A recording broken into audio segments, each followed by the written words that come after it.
Señor les bendiga. Estamos aquí, comenzando otro fin de semana y como siempre, haciéndole llegar nuestro saludo a las sedes que tenemos aquí en la ciudad de Lima, la sede de la Avenida San Luis. Bienvenidos, hermanos.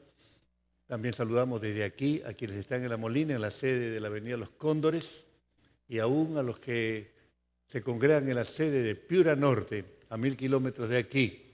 Bienvenidos, lo mismo que toda persona que esté viendo este mensaje a través de Internet. Estamos seguros que la palabra viva y eficaz de Dios llegará a los corazones hoy. Estamos en esta serie que llamamos ¿Cómo criar a nuestros hijos? Y hoy nos toca el segundo tema y tiene que ver con las influencias externas a tu hijo que debes tener en cuenta porque son influencias formadoras o deformadoras que de alguna manera afectan la vida de tu hijo. El tema, te aseguro, es apasionante y te ruego que tengas tu Biblia abierta a la mano. ¿Puedo ver tu Biblia? ¿La trajiste hoy? Gracias, gracias. Vamos a trabajar la Biblia esta noche y quisiera que prestes atención a lo que vamos a estar compartiendo. Hemos dicho que pretendemos hoy mencionar 3 experiencias de vida que de todas maneras afectan a tu hijo. Y vamos con la primera. Habla de individualizar. Y decimos, tu hijo es individualizado por Dios. Tu hijo es tratado como un individuo peculiar, distinto de todos los demás que han vivido antes en la tierra, que viven ahora y que vivirán después. Esto es vital que tú y yo lo recordemos, porque ni tú ni tu hijo son productos de la casualidad. No vienen de un proceso evolutivo ciego. Tú y tu hijo son creación especial de Dios. Y vamos a abrir nuestra Biblia por un instante en el Salmo 139. El Salmo 139.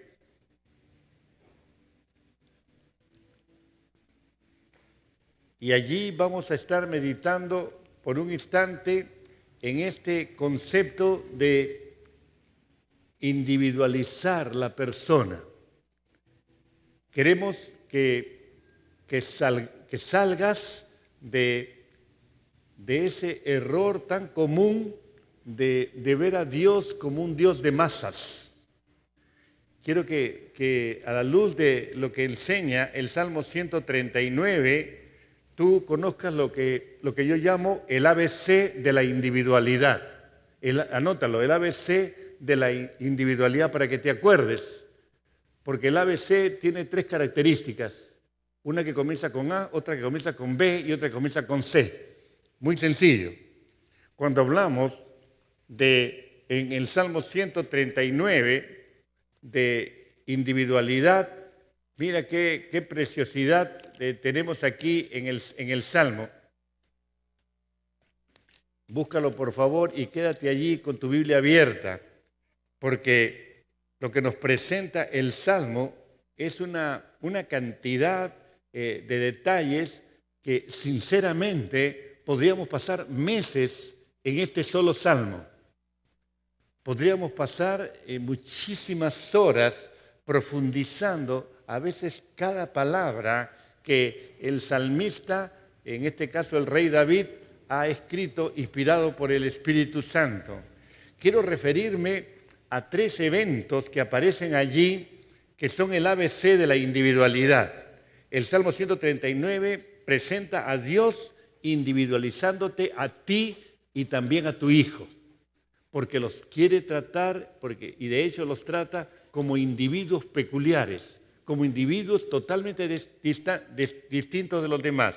Por eso vamos a pensar en la A de asombroso, en la A de asombroso. Dios, un Dios asombroso, porque Él es el protagonista de nuestra creación. Si tú lees los versos 13 y 14, no tenemos tiempo para andar con los primeros versículos que son preciosos, leemos estas palabras del salmista. Tú creaste mis entrañas, me formaste en el vientre de mi madre. Te alabo porque soy una creación admirable. Tus obras son maravillosas y esto lo sé muy bien. Así traduce la versión internacional estos dos versículos 13 y 14. El salmista está respondiendo asombrado permíteme usar la redundancia, del asombro que Dios le causa. Porque él se considera un prodigio. Y así lo escribió David. Toda persona que haya entablado una relación personal con ese Dios tiene que llegar a tener ese concepto, que eres una creación asombrosa, eres un prodigio, eres un milagro, eres realmente inexplicablemente creado. Eso es lo que está diciendo el salmista de sí mismo, porque le dice, porque soy una creación admirable, digna de admiración. Tus obras en mí son maravillosas y yo lo sé muy bien. Así responde el salmista a esta maravillosa obra de creación, aunque no lo entienda a plenitud. Él dice, así es. Ahora, vamos a ir con cuidado, porque hay mucho para decir aquí. Recuerda que la A hace estallar al salmista pensando en un Dios que es asombroso, que hace milagros. Pero lo que sigue, en la B, hay una palabra que gusta mucho a las mujeres. Las mujeres bordan, ¿verdad? Acá Dios aparece como un bordador. Lee conmigo estas connotaciones maravillosas que traen los versos siguientes, el 15 y el 16. Lee con cuidado. El salmista le dice, mis huesos no te fueron desconocidos cuando en lo más recóndito era yo formado, cuando en lo más profundo de la tierra era yo entretejido. Tus ojos vieron mi cuerpo en gestación. Todo estaba ya escrito en tu libro. Todos mis días se estaban diseñando, aunque no existía uno solo de ellos. En este lenguaje poético, porque es un poema, Dios aparece no solo como un tejedor, porque así es lo que dice en el verso 13. Cuando tú lees el verso 13 que dice, tú formaste mis entrañas, David, ese verbo formaste, puso tú tejiste. Y a mí me llama la atención cómo los médicos hoy día y los biólogos hablan del tejido, ¿verdad? Del tejido orgánico. Es un concepto bíblico. El salmista lo descubrió hace 3000 años. Tú me tejiste en el vientre de mi madre. Pero cuando llega al verso 15 y habla de no tejer, sino entretejer, está hablando de bordar. Y hasta donde yo sé, el bordado tiene que ver con adorno, ¿verdad? Tiene que ver con algo de agregarle belleza a lo que ya tienes hecho. Eso es lo que está diciendo en lenguaje poético el salmista. Dios aparece aquí no solo como tejedor, sino como el bordador. Y todavía un autor dice, el concepto de bordado escrito aquí en el poema tiene que ver con maestría. Tú me tejiste de manera maestra. O sea, soy una obra de arte. Qué interesante. Cuando yo leo Efesios 2:10, ¿quieres ver Efesios 2:10? Cuando la escritura dice en el Nuevo Testamento, en Efesios 2:10 dice la palabra, porque somos hechura suya. La palabra hechura significa poema. Pablo escribió la palabra poema. O sea, Pablo también se asombra, dice, soy un poema de Dios. Y esto, hermano, realmente es desafiante para muchos de nosotros cuando no entendemos lo que pasa en esta creación. Yo tengo una nieta, la única nieta mujer. Nació con su oído dañado. Muchos de ustedes conocen la historia, ¿verdad?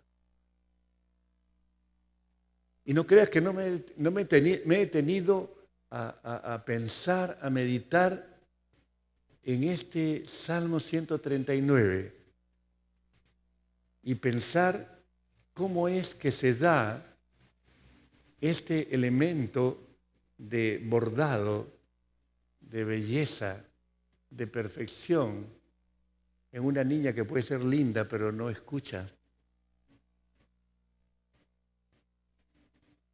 Y uno fácilmente le puede preguntar a Dios, Dios, ¿qué pasó con tu bordado? Dios, ¿qué pasó con tu belleza? ¿Y cuántos de nosotros, verdad? Tenemos familiares, amigos, que de repente tienen un traspiés con un hijo, ¿verdad? Y el hijo nace con un defecto físico y desesperados comenzamos a reclamarle a Dios, ¿por qué a mí? ¿Por qué me pasa esto a mí? Y le comenzamos a reclamar al tejedor, al bordador, ¿por qué nace mi hijo limitado? ¿Por qué mi hijo sale discapacitado? ¿Dónde estabas tú? ¿Verdad? Es un tremendo consuelo saber lo que viene después en el Salmo, porque allí encuentras respuestas tremendas, hermano. Porque el que es el Dios asombroso, y es también es el Dios que borda, el Dios bordador, es un Dios comprometido. Ahí tiene la C. Es un Dios comprometido. Los versos 17 y 18 dicen, cuán preciosos me son, oh Dios, tus pensamientos, cuán grande es la suma de ellos. Si los enumero, se multiplican más que la arena. Despierto y aún estoy contigo. El salmista llega a esta conclusión. Estoy pensando y quedo maravillado. Tú eres maravilloso, pero mire el verso 6, que no lo hemos visto ahora por razones de tiempo, cuando él le dice a Dios, tal conocimiento es demasiado maravilloso para mí. Pero cuando llega al verso 17, ya los pensamientos de Dios no solo son maravillosos, sino son preciosos. ¿Te das cuenta? Y el salmista le dice, tus pensamientos, Dios, son preciosos. La suma de ellos también lo son. Si los enumero, se multiplican más que la arena. Los pensamientos de Dios, querido hermano, se amplifican. Dios no solo es maravilloso en sus pensamientos, sino tiene pensamientos preciosos, innumerables y eficaces.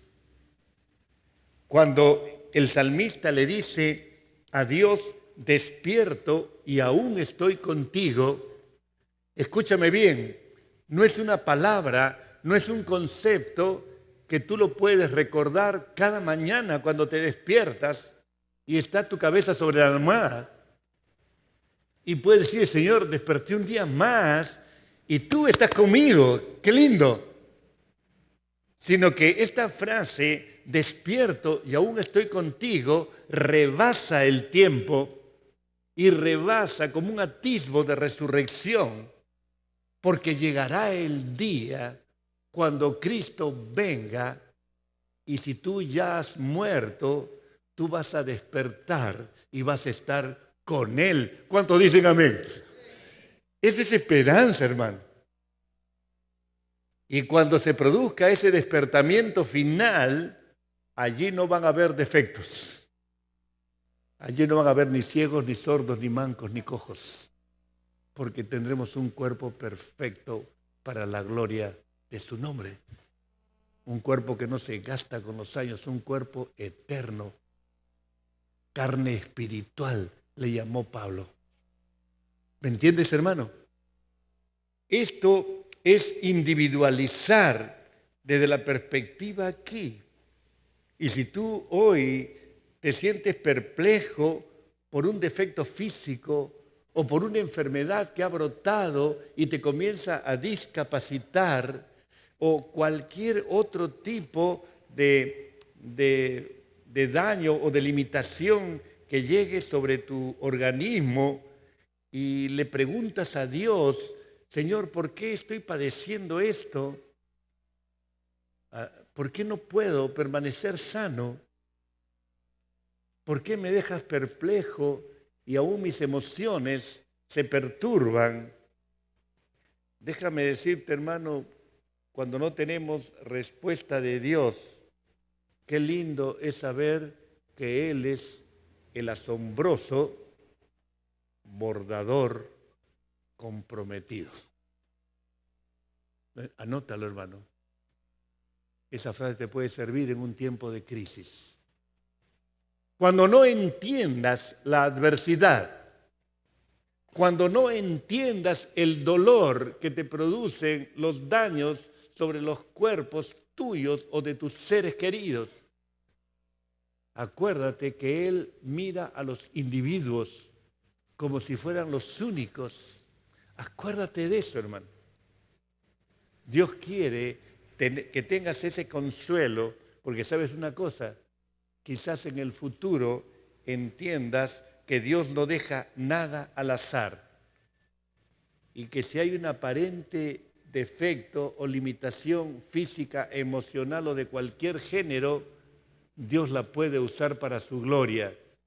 Cuando no entiendas y te duela algo a ti o a tu hijo, piensa en esta individualización. Piensa que Él ve a tu hijo como si fuera la única persona creada. Piensa que te ve a ti de la misma manera. Y entonces el asombro va a volver a ti también. ¿Puedes decir amén? Qué bueno tener esa esperanza. Pero el Salmo no termina allí. El Salmo continúa y nos muestra la segunda experiencia de vida que afecta a mi hijo. No solamente él es individualizado por Dios, sino es influenciado sin Dios. Y aquí entra el mundo que nos rodea. Aquí entran las personas que viven alrededor de tu hijo, incluyéndote a ti, a tu esposa. Porque, escúchame bien, cuando marginamos a Dios de la crianza de nuestros hijos, comienzan influencias de fuera a afectarle. Son eventos, son circunstancias, son errores que cometemos nosotros los padres a veces, o los educadores, que comienzan a bombardear las experiencias de nuestro hijo. Por eso decimos que nuestros hijos están influenciados sin Dios, hablando de estas influencias horizontales. Lo dije al principio, influencias formativas o deformativas. Cuando, en primer lugar, pueden haber influencias cuando una familia se organiza solamente por tradiciones. Hay familias que viven bajo patrones de vida peculiares que no son los de toda la gente. Hay familias que tienen filosofías de vida, tradiciones que conservan y que honran. Hay familias que tienen, por ejemplo, padres indolentes. En la Biblia, un sumo sacerdote de Israel, podemos decir, era un padre indolente. Si tú abres tu Biblia en Primera de Samuel, el capítulo 2, búscalo por favor, Primera Samuel capítulo 2, allí aparece la historia de un sumo sacerdote. Él se llama Elí. Para que tengamos idea, los sacerdotes y el sacerdocio en general se heredaba en Israel. O sea, si yo era sacerdote, mi padre era sacerdote, mi hijo también, mi nieto, y así sucesivamente. Era hereditario el sacerdocio.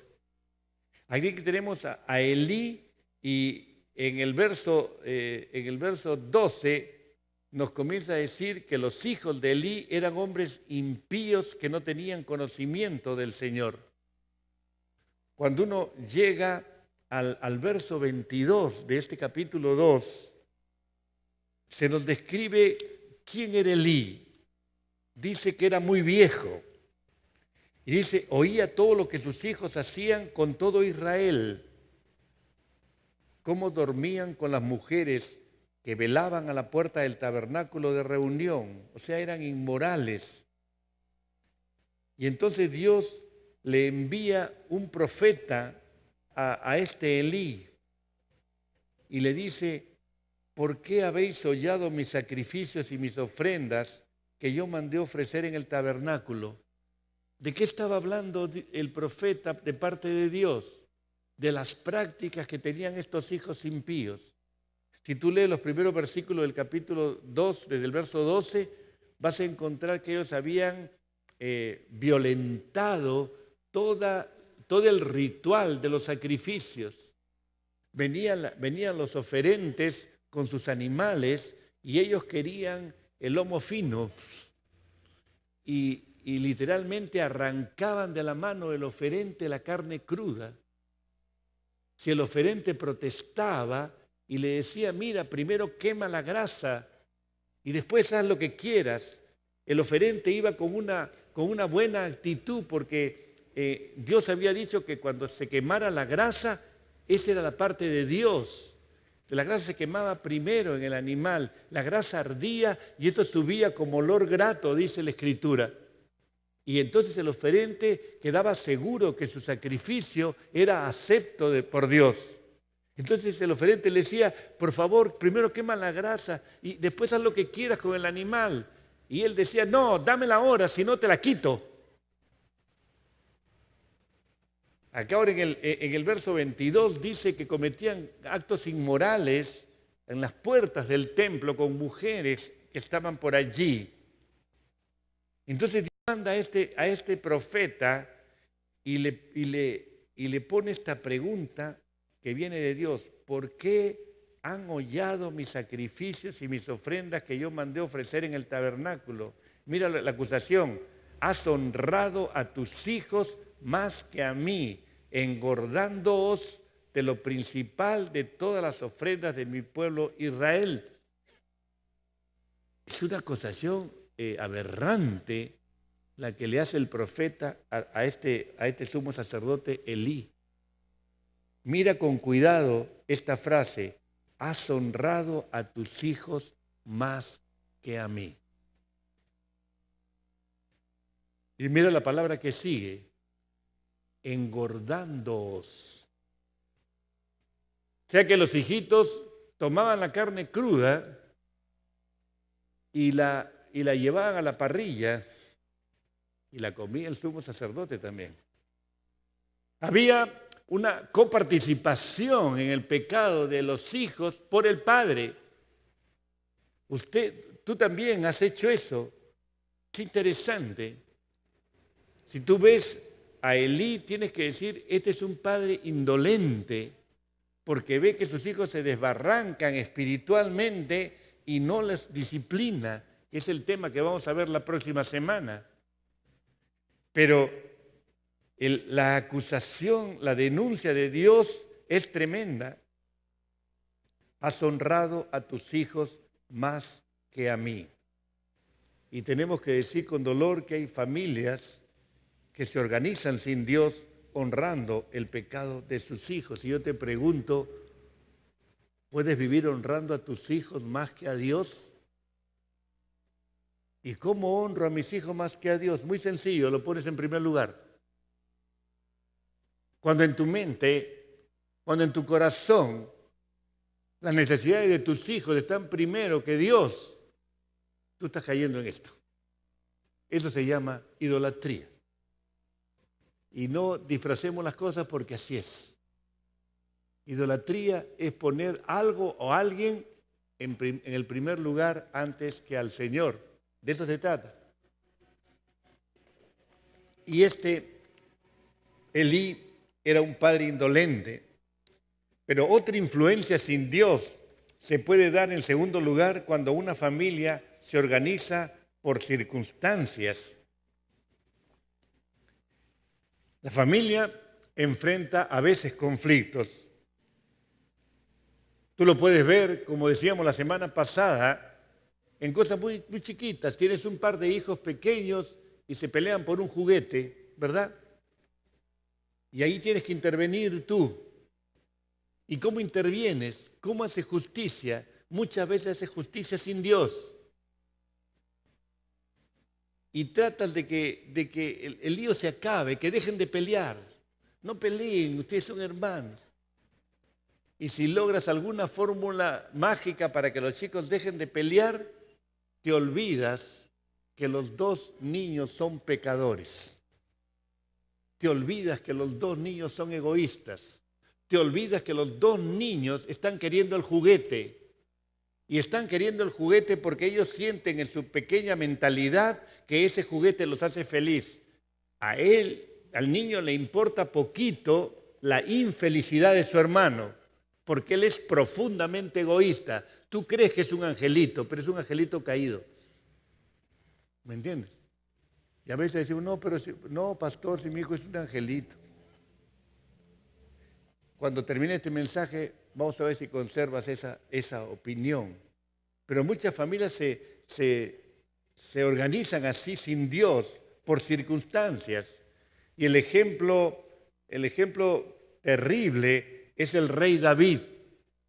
Porque si Elí en el primer caso es el padre indolente, tenemos que decir que David es el padre permisivo. David es el padre permisivo. Yo te invito a leer 2 Samuel en el capítulo 13. 2 Samuel, búscalo en tu Biblia. Hay una historia negra allí. David tiene un hijo, el hijo mayor, que se llama Amnón. Amnón se ha enamorado de su hermanastra. La hermanastra se llama Tamar. La historia está allí. Amnón se finge enfermo y viola a su hermana. Y después de violarla, la bota de la casa. Es impresionante este pasaje de 2 Samuel capítulo 13, porque déjame leerte los versos 20 al 27. Porque Tamar le dice, no me votes, ya me deshonraste, no hagas un mal más grande echándome en la casa. Pero él manda llamar a uno de sus siervos y la bota y le tira la puerta encima.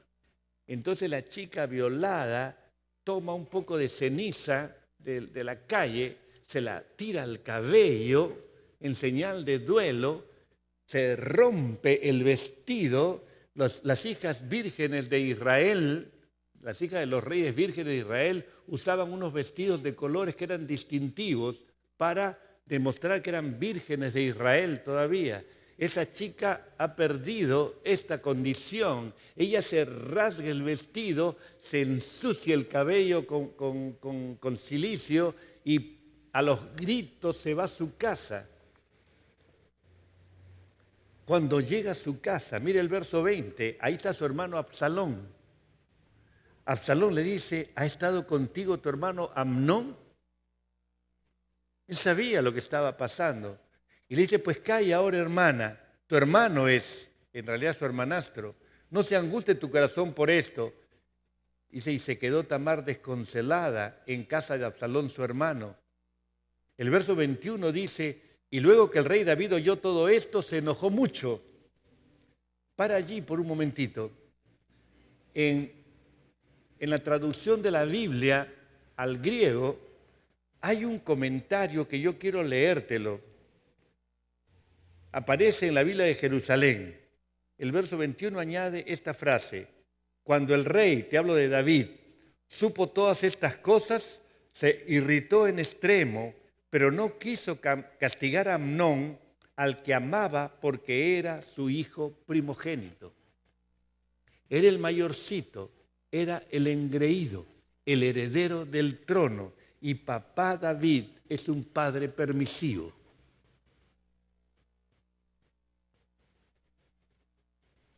Sí, se enoja mucho. ¿Cómo es posible que haya hecho esta tamaña aberración con su hermana? Pero no le dice nada. Entonces Absalón, que sí es hermano de padre y madre de Tamar, le dice: cállate, hermanita.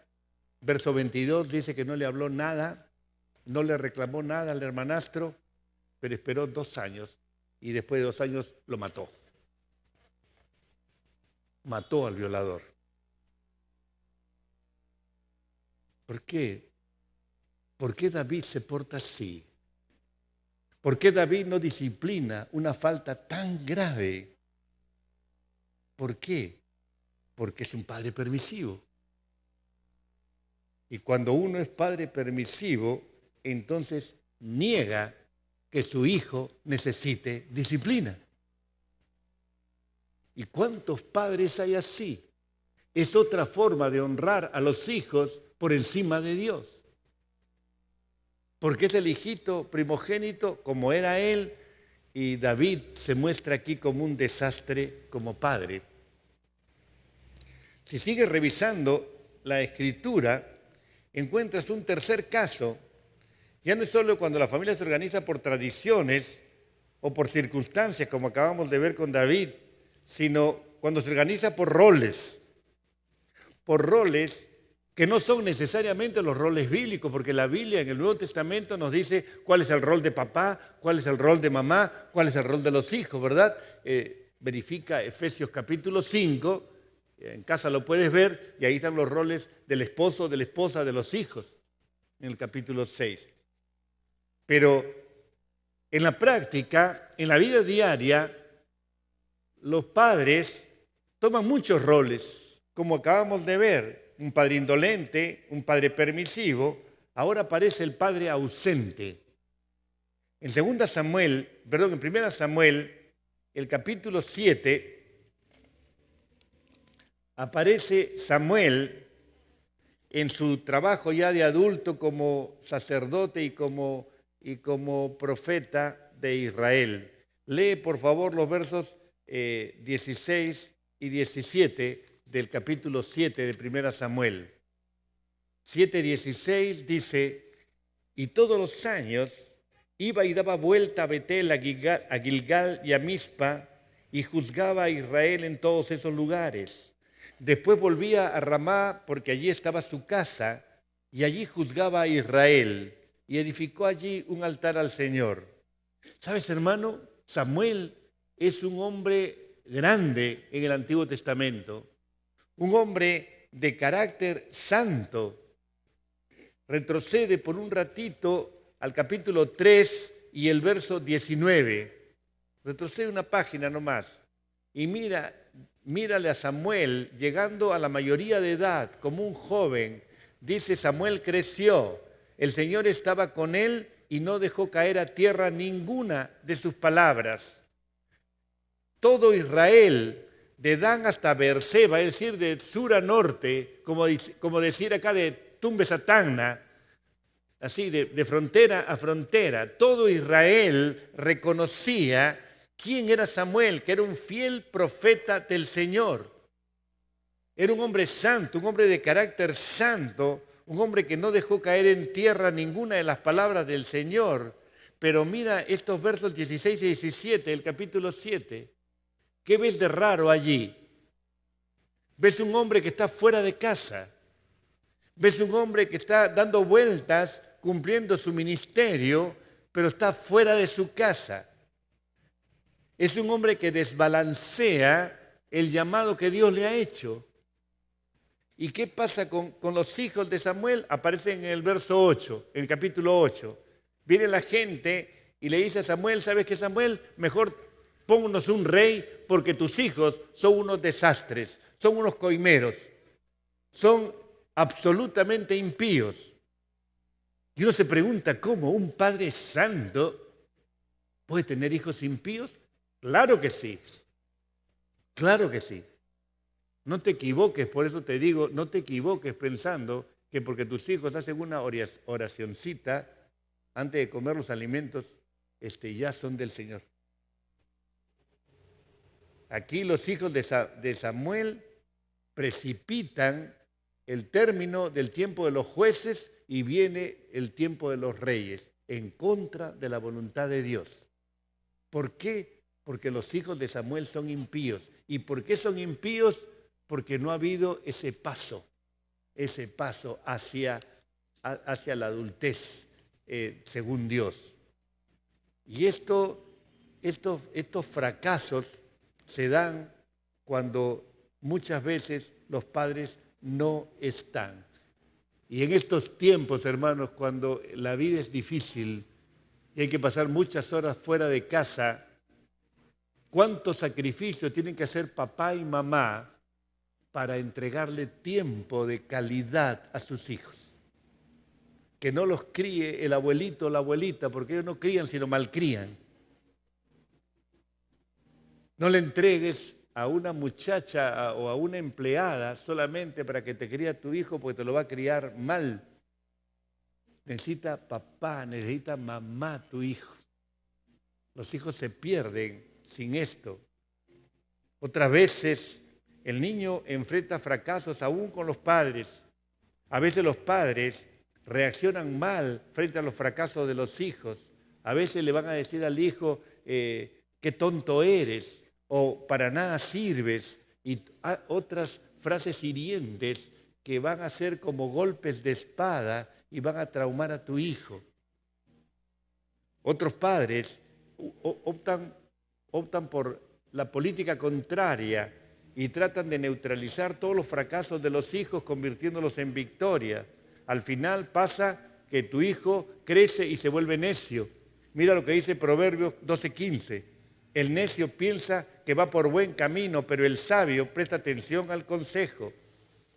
El necio cree que nunca se equivoca, pero la reacción familiar siempre va a afectar al niño. Y todas estas influencias que vienen en horizontal de fuera hacia el niño van a influenciar en tu hijo.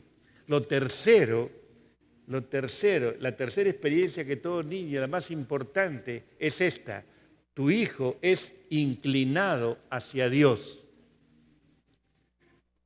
Escúchame bien, hermano, porque aquí está el centro del mensaje. Todos los hombres, todos los seres humanos tienen una inclinación hacia Dios. Tu hijo apenas sale del vientre de la mamá, ya tiene una inclinación hacia Dios. Quizás no sea consciente. Recuerda el diseño de Dios que hemos visto en el punto 1, que ha sido individualizado, ¿verdad? Como una joya, Dios lo ha creado. Pero Dios lo ha creado para que sea un adorador. Hermano, cuando tú tomas esa guitarra y tú la pulsas, suena como guitarra. No puedes esperar que suene como piano, ¿verdad? Porque ha sido diseñada para ser guitarra. Y al revés, si tocas el piano, no puedes esperar que suene como guitarra, porque su diseño es distinto. Por eso en el punto 1 hemos hablado de individualización. Y hemos dicho que Dios te ha creado para que seas adorador. Ese bebito que esté en tus brazos, que recién sale del vientre de la mamá, es un adorador. Vamos a tener tiempo en que hablemos de la vida intrauterina, la vida en el vientre de la madre. Pero el niño, aunque no sepa nada, es un adorador. Ha sido diseñado para adorar a Dios. Y él va a tener que inclinarse hacia uno u otro lado. O será un adorador a Dios o será un idólatra. No hay ninguna otra postura, no hay ninguna otra posibilidad. El niño no puede ser neutral como tú tampoco eres neutral. Todos somos adoradores porque hemos sido diseñados, así como la guitarra para tocar como guitarra, hemos sido creados para la alabanza de la gloria de su gracia. ¿Cuántos dicen amén? Para esto has sido creado tú. Ahora que tú puedes adorar los ídolos es otro problema. Pues bien, la Escritura dice en el Salmo 58, 3, dice, los malvados se pervierten desde que nacen, desde el vientre materno se desvían los mentirosos. David se da cuenta de esto y ora a Dios. Crea en mí, oh Dios, un corazón limpio, renueva un espíritu recto dentro de mí. Él es consciente de que necesita un milagro para inclinar su corazón hacia Dios. Desde el vientre, David se da cuenta que es un hijo de Adán y va a terminar siendo un pecador como tú y como yo. ¿Cuál es la solución? La solución está en Proverbios capítulo 2. Está allí en tu papel. Lee conmigo los 5 primeros versículos. Ahí dice, hijo mío, si recibieres mis palabras y mis mandamientos guardares dentro de ti, si inclinares tu corazón a la prudencia, si clamares a la inteligencia y a la prudencia dieres tu voz, si como a plata la buscares y la escudriñares como a tesoros, entonces entenderás el temor del Señor y hallarás el conocimiento de Dios. 4 veces hay un sí condicional. ¿Qué nos quiere decir eso? Que tú puedes ser el mejor de los padres, el padre que pone la mejor atmósfera, los mejores ejemplos de vida. Y si tú piensas que esto es suficiente para criar un hijo piadoso, un hijo de fe, te equivocas. Esto no es automático, esto se llama determinismo. Hay padres que piensan que basta con poner la mejor atmósfera a tu hijo, criarlo con los mejores valores, ponerlo en un colegio cristiano, es decir, en una cúpula, en una burbuja, ¿verdad? Y creemos que ya va a salir un niño piadoso. No te equivoques, la respuesta siempre será de tu hijo. Por eso un padre piadoso como Samuel puede tener hijos impíos como los tuvo. Y al revés también, un padre malo puede tener un hijo piadoso. Entonces la respuesta siempre es del hijo. El verso 5, mira lo que dice, entonces entenderás el temor del Señor y hallarás el conocimiento de Dios. Está diciendo que si el hijo contesta a estos condicionantes de manera positiva, entonces el temor reverente y la intimidad con Dios serán propiedad de él. Pero la respuesta siempre es del niño. Lo importante, querido hermano, es que reconozcamos que tu niño nace fallado. Porque tú también naciste fallado. Y yo también nací fallado. Somos hijos de Adán. Y cuando veamos algo de lo que hemos dicho al principio, te darás cuenta que por más que hagamos, es la respuesta del Hijo la que tiene la última palabra. Dios nos llama, como dice Oseas en el capítulo 11. Dios llama a Israel, su pueblo. Cuanto más yo los llamaba, tanto más se alejaban de mí. Mira, Dios llamando al pueblo de Israel y el pueblo alejándose de Dios. A los Baales sacrificaban, a los ídolos ofrecían sahumerios. Mira el verso 3. Yo con todo eso enseñaba a andar al mismo Efraín, tomándole de los brazos, y no conoció que yo le cuidaba. Con cuerdas humanas los atraje, con cuerdas de amor. Dios atrayendo a su pueblo para que le conozca, para que le sirva. Cuanto más los llamaba, tanto más se alejaban de mí. Y esto, 800 años después, esta profecía de Oseas se vuelve a cumplir. Cuando Mateo 2:15 dice que cuando el niño Jesús con su madre María y José huyen a Egipto huyendo de Herodes el Grande, ¿recuerdas? Muere Herodes y él regresa, la familia regresa a Israel. Mateo dice Esto ocurrió para que se cumpliese la profecía: de Egipto llamé a mi hijo. ¿Para qué lo llamó? Para que avanzara en el terreno de la reconciliación, terminando en la cruz del Calvario. ¿Me entiendes, hermano? Pero la respuesta siempre será de tu hijo. Vamos a orar.